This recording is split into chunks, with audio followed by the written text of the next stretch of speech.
कहानी की शुरुआत होती है टॉम नाम के एक बेहद होशियार लड़के से, जिसने अपने स्कूल के दिनों में ही मैक्सिकन ऑयल स्पिल जैसी बड़ी मुसीबत का हल निकालकर दुनिया भर की बड़ी बड़ी ऑयल कंपनीज के होश उड़ा दिए थे। उसका कॉलेज खत्म होने से पहले ही दुनिया की 8 सबसे बड़ी ऑयल कंपनीज ने उसे नौकरी और सालाना $4 लाख की तनख्वाह देने का ऑफर दिया। लेकिन इतने बढ़िया ऑफर्स को ठुकराकर टॉम ने स्पेन के वॉल्टर मोरलैंड नाम के एक आदमी का ऑफर एक्सेप्ट कर लिया। इस काम में उसे अपने तेज तर्रार दिमाग की मदद से एक ऐसी तिजोरी को खोलना था जिसे दुनिया की सबसे सुरक्षित तिजोरी समझा जाता था। असल में इस तिजोरी में ऐसा कुछ था जो वॉल्टर हासिल करना चाहता था, मगर पिछले 80 साल से आज तक कोई भी इस अनोखी तिजोरी को तोड़ने में कामयाब नहीं हो पाया। इसके बाद वॉल्टर ने टॉम को अपनी टीम से मिलवाया। वॉल्टर ने कहा कि उसने कुछ महीने पहले एक ऐसे जहाज को ढूंढ निकाला था जो कई साल पहले समुद्र में डूब गया था। उसमें से एक डब्बा निकला जिसमें बेशुमार खजाने का पता छुपा था,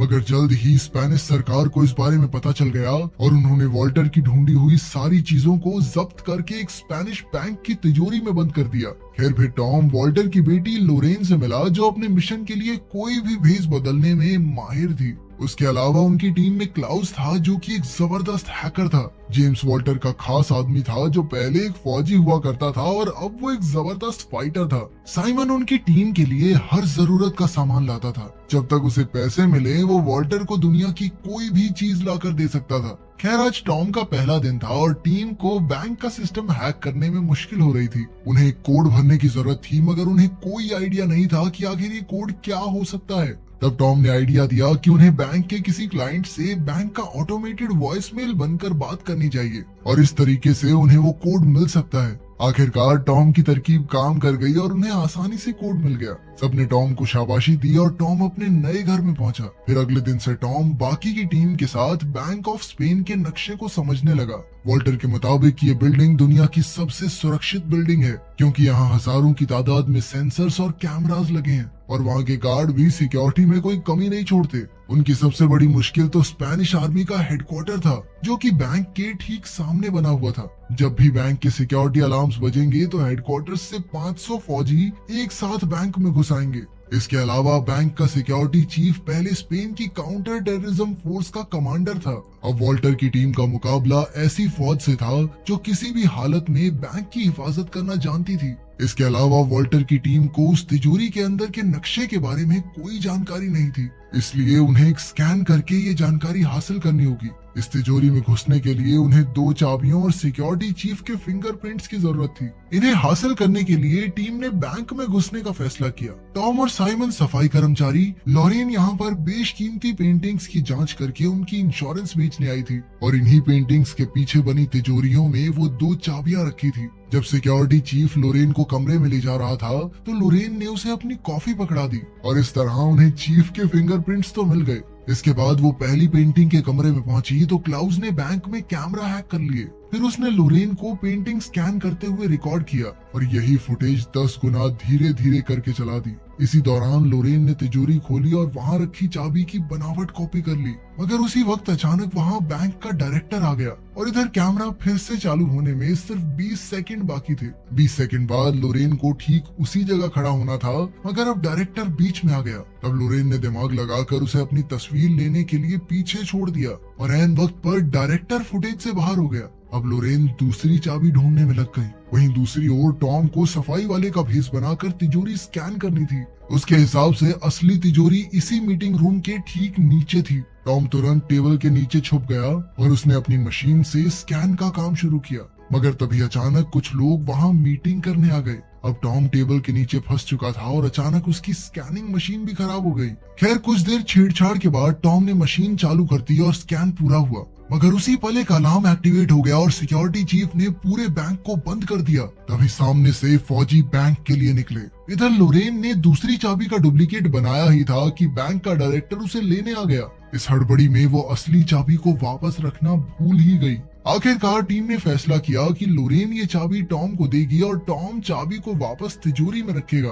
चाबी लेकर टॉम तीसरे माले पर गया और उसने चाबी रखकर तिजोरी बंद कर दी। तभी अचानक उसे पता चला कि एक गार्ड उस कमरे में आ रही है। फिर टॉम दिमाग लगाकर जानबूझकर पकड़ा गया और उसने नाटक किया कि ईयरफोन्स के कारण उसे सिक्योरिटी अलार्म सुनाई नहीं दिए। ये सुनकर गार्ड ने उसे जाने दिया और आखिरकार उनका मिशन पूरा हुआ। इसके बाद टॉम ने मशीन से मिला हुआ स्कैन निकाल कर देखा तो पता चला कि तिजोरी के नक्शे में ऐसी जगह थी जो ढंग से दिखाई नहीं दे रही थी। तब उसे एहसास हुआ कि यहाँ पानी भरा हुआ है। असल में तिजोरी एक तराजू पर बनी हुई थी और जैसे ही तिजोरी खुलने पर उसका वजन बदलेगा तो तिजोरी अपने आप बंद हो जाएगी और साथ ही उसमें ढेर सारा पानी भर जाएगा। अब उन्हें समझ आ गया था कि तिजोरी में घुसने के लिए उन्हें तिजोरी के वजन को बराबर रखना होगा। फिर टॉम दिन रात एक करके वजन बराबर रखने की तरकीब ढूंढने में लग गया। वहीं दूसरी ओर साइमन और जेम्स बैंक के नीचे की जमीन की छानबीन कर रहे थे कि उन्हें टॉम की बात सच होती दिखाई दी। वो तिजोरी वाकई में एक बड़े से तराजू पर बनी हुई थी,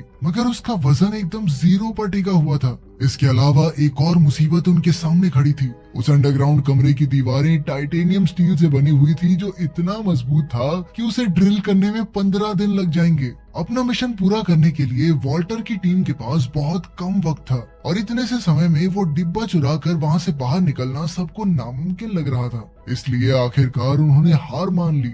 अब वॉल्टर निराश होकर छत पर गया और उसने देखा कि सड़कों पर फुटबॉल फैंस की भीड़ लगी हुई थी। तभी उसकी नजर बैंक के कैमरास पर गई तो उसे एहसास हुआ कि वर्ल्ड कप फाइनल्स के सभी कैमरास भीड़ की तरफ होंगे और तभी उनके दिमाग की बत्ती जली। फिर उसने अपने साथियों को इसका नमूना पेश किया। फिर उसने ग्लास हटाकर तराजू पर लिक्विड नाइट्रोजन छिड़क दी और फिर दोबारा ग्लास रखा, मगर इस बार वजन नहीं बदला क्योंकि तराजू जम चुका था। टॉम ने कहा कि बिल्कुल इसी तरह वो तिजोरी के नीचे वाले तराजू को जमा सकते हैं, मगर इसके लिए बहुत ज्यादा लिक्विड नाइट्रोजन लगेगी। खैर, फिर स्पेन और नीदरलैंड के फुटबॉल मैच वाले दिन उन्होंने अपने प्लान को अंजाम देने का फैसला किया। उनके पास मिशन पूरा करने के लिए सिर्फ 105 मिनट का समय था। सबसे पहले वो जिप लाइन के जरिए बैंक की छत पर पहुंचे और एक कांच की खिड़की खोलकर नीचे घुस गए। इसके बाद वो 100 मीटर की पाइपिंग वाले रास्ते से तिजोरी वाले कमरे के बाहर पहुंच गए। यहाँ से वो एक सीढ़ी डालकर आगे बढ़े और आखिरकार वो तिजोरी के सामने थे। फिर क्लाउस ने अपनी हैकिंग का कमाल दिखाया और इधर टीम ने अपनी बनाई हुई 2 चाबियां और फिंगरप्रिंट की मदद से तिजोरी ही खोल दी। वहीं दूसरी ओर साइमन ने जमीन के नीचे बने तराजू पर लिक्विड नाइट्रोजन छिड़क कर उसे जमाने का काम शुरू किया। जल्द ही इस रिएक्शन की वजह से तिजोरी की जमीन भी जमने लगी।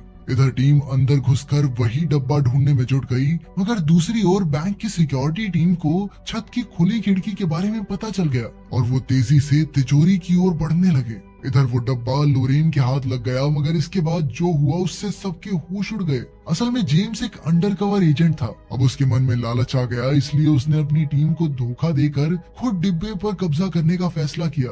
अब लोरेन के पास कोई चारा नहीं था, इसीलिए उसे जेम्स को डिब्बा देना पड़ा। मगर इससे पहले कि वो यहाँ से बाहर निकल पाते, नीचे तराजू पर लिक्विड नाइट्रोजन का असर खत्म हो गया, जिससे तिजोरी का सिक्योरिटी सिस्टम एक्टिवेट हो गया। अब टॉम, लोरेन और जेम्स तिजोरी में कैद हो गए थे और वहाँ तेजी से पानी बढ़ने लगा। जेम्स तो पहले फौजी रह चुका था, इसलिए उसे स्विमिंग आती थी और वो डिब्बा लेकर वहाँ से भाग निकला। इधर सिक्योरिटी चीफ ने इमरजेंसी का ऐलान कर दिया और उसके आदमी हथियारों के साथ तिजोरी की ओर भाग रहे थे। वहीं तिजोरी में इतना पानी भर चुका था कि टॉम और लोरेन की जान खतरे में थी, क्योंकि वो कभी भी डूब सकते थे। अब उनके पास कोई चारा नहीं था, तो ऐन वक्त पर टॉम के दिमाग की बत्ती जली और उसने साइमन को तराजू पर और भार डालने को कहा, ताकि पूरी मशीनरी को लगे कि तिजोरी पूरी तरह से पानी से भर चुकी है।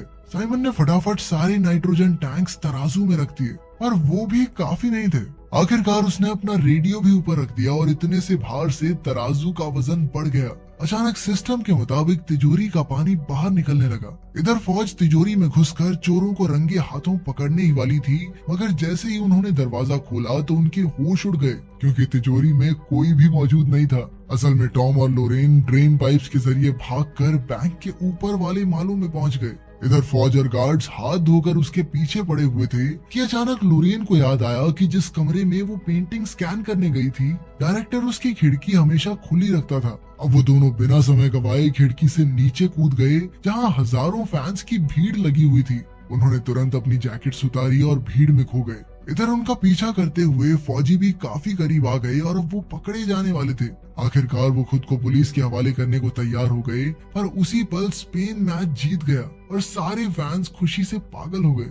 इतनी भीड़ में फौजी टॉम और लोरेन का पीछा नहीं कर पाए और आखिरकार वो दोनों बच निकले। फिर कुछ दिन बाद जेम्स ने वो चुराया हुआ डिब्बा अपने बॉस को दिया और जब उन्होंने खजाने का पता निकाला तो उसमें आईफिल टावर की लोकेशन थी। तब उन्हें याद हुआ कि ये सिक्योरिटी लोकेशन नहीं है और वॉल्टर की टीम ने उन्हें चकमा दे दिया था। आखिर में खुलासा होता है कि टॉम और लोरेन ने असली डिब्बा नकली डिब्बे से बदल दिया, जिस वजह से जेम्स ने नकली डिब्बा चुरा लिया। अब वॉल्टर की टीम एक रिजॉर्ट में मजे ले रही थी कि उन्होंने डब्बे से असली खजाने की लोकेशन ढूंढी। तब उन्हें पता चला कि ये खजाना बैंक ऑफ इंग्लैंड में छुपा हुआ है। इसके बाद उनकी टीम एक और नए मिशन के लिए तैयार हो गई। तो आपको कहानी कैसी लगी कमेंट्स में जरूर बताना। मिलते हैं अगली वीडियो में।